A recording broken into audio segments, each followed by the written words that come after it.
tous et bonjour à toutes. Aujourd'hui, j'aimerais vous entretenir sur l'outil qu'on appelle PVGIS, le logiciel qui permet de déterminer en Europe et dans plusieurs autres régions d'Afrique entièrement et quelques régions d'Amérique du Sud, des pays, on va dire les Antilles, voilà, les Antilles, toutes les Antilles. Mais l'Amérique du Nord, le logiciel ne permet pas de déterminer, ainsi que certains pays de l'Europe, les États dans l'Antarctique, comme la Russie, voilà, il ne permet pas de déterminer. Donc, voici l'interface de notre outil. C'est un outil qui est un peu, on va dire, cartographique. Voilà, là, j'ai juste pris une image, voilà, d'une des régions. Donc, ce logiciel, voilà comment se présente l'interface. Donc, vous devez savoir que l'image ou la carte du monde qui est dans ce petit canevas, cette image, elle est interactive. Donc, à chaque fois, là, je suis sur une image figée, mais elle est interactive. Donc, vous pouvez, si vous connaissez de façon visuelle la région que vous ciblez, vous pouvez venir zoomer et dézoomer à l'intérieur ici et fixer le piquet pour déterminer la zone. Ça, c'est la première méthode. Lorsque vous ne connaissez pas les coordonnées exactes de l'endroit, mais vous le connaissez de manière visuelle.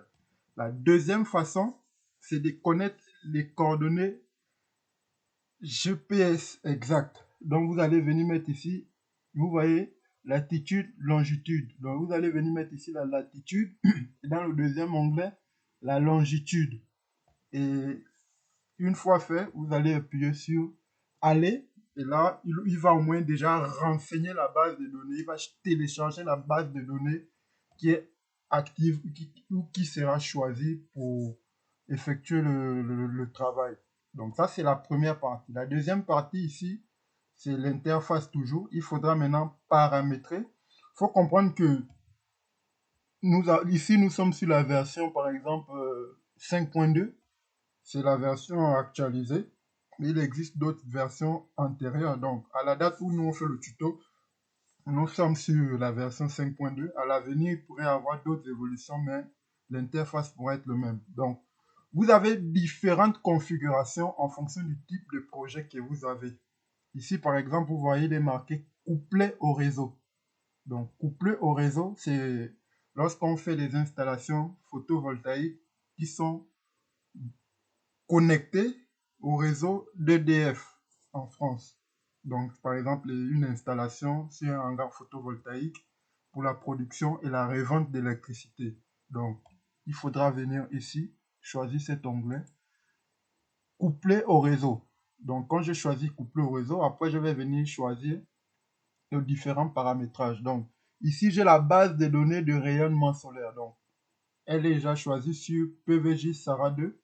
Donc ça, c'est la dernière base de données la plus actualisée. Elle renseigne les données de 2000 jusqu'à 2020. Donc il existe d'autres types de bases de données comme Sarah et bien d'autres que nous verrons par la suite. Eux, ils ne renseignent que sur des données antérieures qui ne sont plus fiables, quoi, parce que les données météorologiques enregistrées par le satellite effectuée par PVJ Sarah 2 est la dernière, la plus à jour. Donc, si vous utilisez une autre base de données, elle n'est pas actualisée et les données le résultat que vous aurez après le renseignement de vos différentes données ne sera pas conforme à l'état actuel de la planète. Donc il faut toujours choisir PVJ Sarah 2. Le type de technologie, il faut savoir qu'il existe plusieurs technologies de panneaux solaires, le silicium, des panneaux solaires monocristallins, polycristallins, faits à base de silicium. Et nous avons aussi des silicium d'indium et de cadmium et bien d'autres, quoi. Donc, ici, vous allez renseigner le type de technologie de panneaux que vous utilisez. Ici, vous avez la puissance crête. Bon, certains petits producteurs de maisons individuelles, ils mettent, s'il veut par exemple produire 3 kW crête, il va mettre 3 ici. S'il veut produire 6, il va mettre 6. S'il veut 9, il va mettre 9. Mais l'idéal, c'est de normaliser. Vous allez le normaliser à 1, toujours mettre 1. Et bon, nous, on va travailler sur des grands projets. Donc, ça sert à rien de mettre un grand chiffre ici. Il faut la normaliser à 1 et elle va vous donner le bon résultat.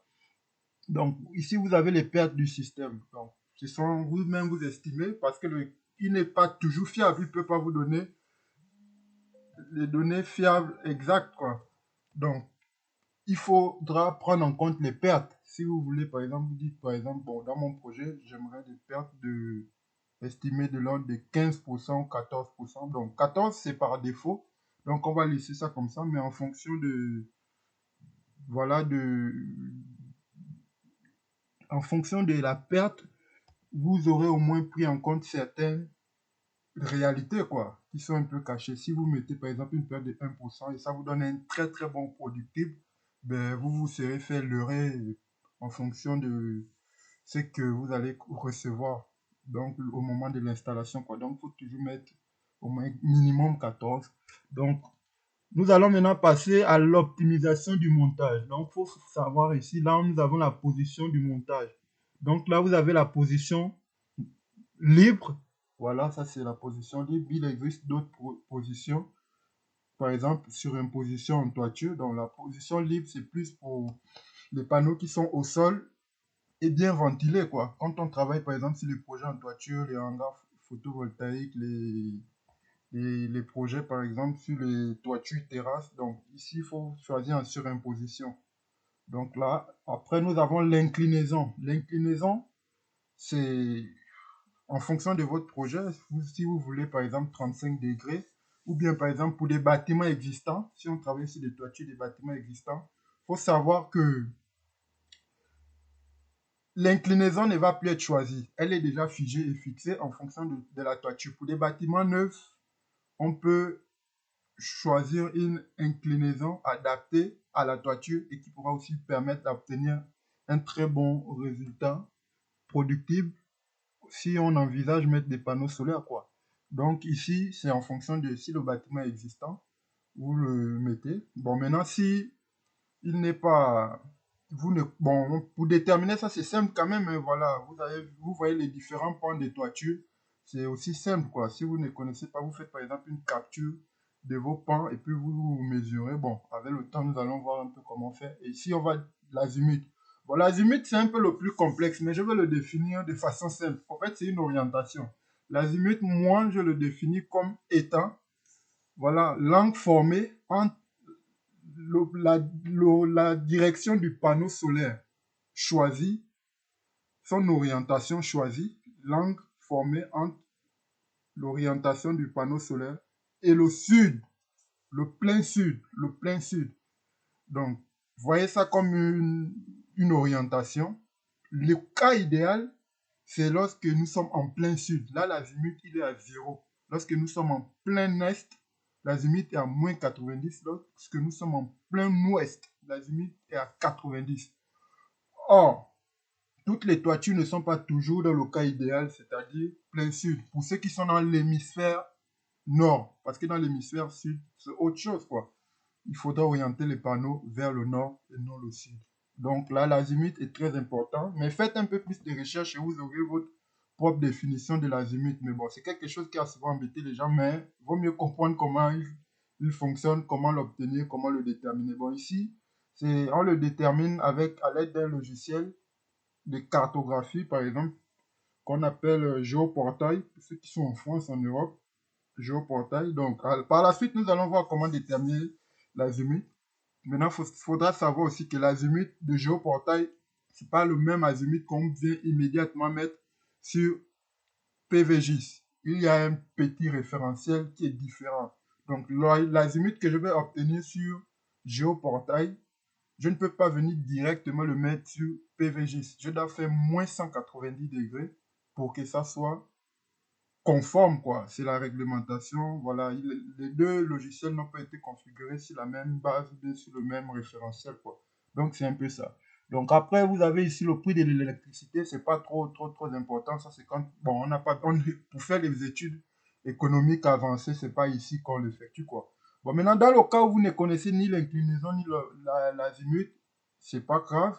Vous venez ici, vous appuyez sur optimiser l'inclinaison. Ça, c'est si vous connaissez l'azimut. Si vous ne connaissez ni les deux, vous appuyez ici optimiser l'inclinaison de l'azimut. Après, vous allez appuyer sur visualiser les données et voilà, vous allez voir maintenant une seconde interface qui va s'afficher en bas où vous aurez une courbe pour les différents résultats. Donc, vous pouvez obtenir la courbe sous format PDF, un fichier PDF que vous pouvez renommer pour renseigner dans votre projet, ou bien un fichier CSV qu'on peut ouvrir sur Excel. Donc, c'est un peu tout ça qu'il faut connaître. Donc là, nous étions sur le couplé au réseau, mais il existe le PV suiveur également. Ça, c'est pour les systèmes de trackers qui sont au sol. Par exemple, vous avez des panneaux, bon, pas des, on appelle ça des systèmes de trackers. Par exemple, dans les centrales agrivoltaïques, dans les champs, voilà, les panneaux solaires qu'on utilise là-bas, ils suivent l'orientation du soleil, quoi. Donc, ça, c'est le PV suiveur. Donc, vous cliquez ici et vous allez renseigner. Désolé, nous sommes sur une image figée. Nous allons un peu voir ça bien plus approfondi. Et ici, vous avez hors réseau. Hors réseau, c'est lorsqu'il s'agit d'utiliser les systèmes autonomes. C'est surtout l'autoconsommation. Les systèmes autonomes. Donc, lorsque nous ne sommes pas dans ce cas, couplé au réseau pour la revente, là, nous sommes sur un système hors réseau utilisé avec les batteries de stockage. Donc, après, ici, vous avez les données mensuelles. Bon, ici, c'est une autre configuration lorsque vous avez besoin des données mensuelles, par exemple, d'une période de 2005 à 2020. Vous venez ici, vous renseignez l'année et vous allez obtenir toutes les données. Vous pouvez prendre le PDF ou bien le fichier Excel CSV et voilà. Dans les données quotidiennes, c'est l'opposé de ça. Les données mensuelles, il faudra diviser par 30 jours pour obtenir les données quotidiennes, quoi. Or, ici, vous venez directement, ça vous donne les données quotidiennes. Et ici, ce sont les données horaires. Donc, si vous voulez, par exemple, savoir dans votre région à quelle heure on a le meilleur pic de soleil, donc vous venez ici, vous cliquez, vous paramétrez et il va vous donner un peu la bonne configuration, une sorte de courbe, quoi. Vous pouvez prendre le fichier Excel et aller tracer la courbe vous-même pour plus d'interprétation, quoi. Donc, voilà un peu en gros ce que nous allons voir. Là, j'ai un cours que j'ai mis sur ma page Facebook, donc que je vais vous présenter tout à l'heure pour bien comprendre d'abord avant la pratique. La pratique de ce logiciel est tellement simple, mais il faut juste comprendre ce qui se passe à l'intérieur, quoi. Je ne veux pas juste venir ici, jouer au sage savant et commencer à paramétrer les trucs, non. On va d'abord prendre le temps de bien comprendre l'interface et voir comment paramétrer. Comme ça, le jour où il y a une erreur, vous aurez une facilité à vous en sortir, quoi. Plus besoin de quelqu'un, nanani, nanana. Voilà, s'il y a une erreur, vous saurez d'où l'erreur vient. Donc, on va bien voir dans la prochaine vidéo, avec le cours, les éléments théoriques et un peu historiques, quoi. Donc, c'est un peu ça. Merci d'avoir suivi la vidéo. Prochainement. Exotechnologie.